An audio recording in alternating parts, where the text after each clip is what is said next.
Jesus starts out fully loving and becomes very specific about conditional love, as in accepting him even if he rejects you, because he doesn't state he will accept you for accepting him.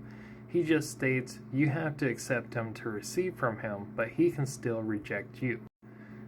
Jesus did do blasphemy against the God of the Old Testament by claiming his punishment on the cross was a sacrifice to God as a lamb, which he is not a lamb, he is a man. The reason why he calls himself a lamb is for the sacrifice to be accepted, but it cannot be accepted because the God of the Old Testament said he would never accept a human sacrifice ever, and that is what separates him from other false gods.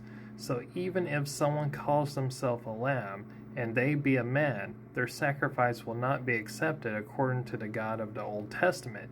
Satan, however, would accept the sacrifice of a man or an angel or a god, calling themselves a lamb or whatever they want. The Quran reveals that Satan commanded Abraham to sacrifice his son. The Bible states God told him to do it. Both end in him stopping right before taking his life, and God declares he will never take a human sacrifice, and that is how you'll know it's him.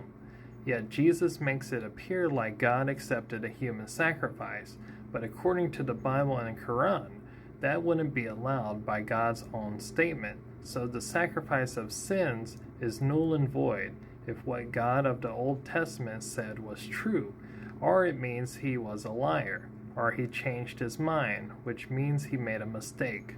God doesn't make mistakes, so the mistake has to be either man's understanding or it's not God.